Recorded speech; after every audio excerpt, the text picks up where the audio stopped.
Saudara, dalam kegiatan yang dilaksanakan secara gabungan bersama Kodim 0117 Aceh Tamiang dan Yonif Radar Khusus 111 Karma Bakti pagi, diasumsikan adanya temuan sebuah kotak yang mencurigakan berada di sekitar kantor Komisi Pemilihan Umum Kabupaten Aceh Tamiang. Menyaksikan hal tersebut, seorang warga langsung melaporkan temuannya kepada aparat Babinsa setempat untuk ditindaklanjuti. Dan berikut laporan selengkapnya. Memasuki hari pencoblosan, pendistribusian kotak suara berjalan dengan pengawalan aparat keamanan. Logistik pemilu dibawa dari kantor KPU menuju kantor desa yang selanjutnya didistribusikan ke tempat pemilihan suara.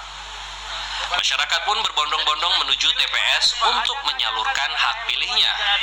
Namun beberapa warga tampak protes karena namanya tidak terdaftar di DPT. Mereka pun mencoba untuk membuat kericuhan pada saat penghitungan surat suara, sembari menuntut hak pilihnya kepada panitia.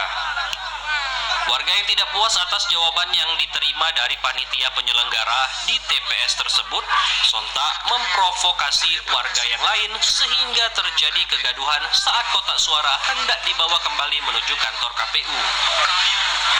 Dengan pendekatan persuasif yang dilakukan oleh aparat keamanan serta mengamankan 2 orang yang diduga sebagai provokator atas aksi tersebut, kotak suara berhasil diamankan sehingga tiba di KPU.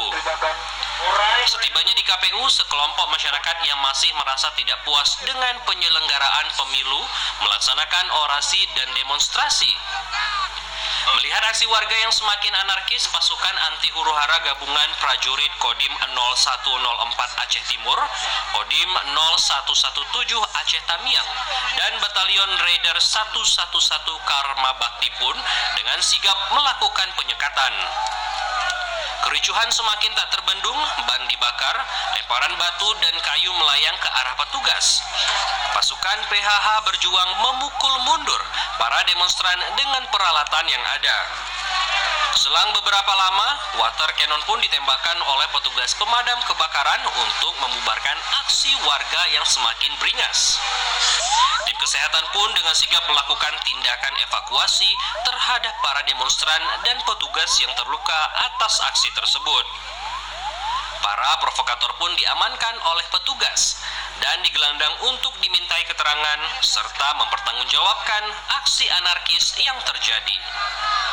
Dari Kota Lok Semawe, Said Maulana, TVRI melaporkan.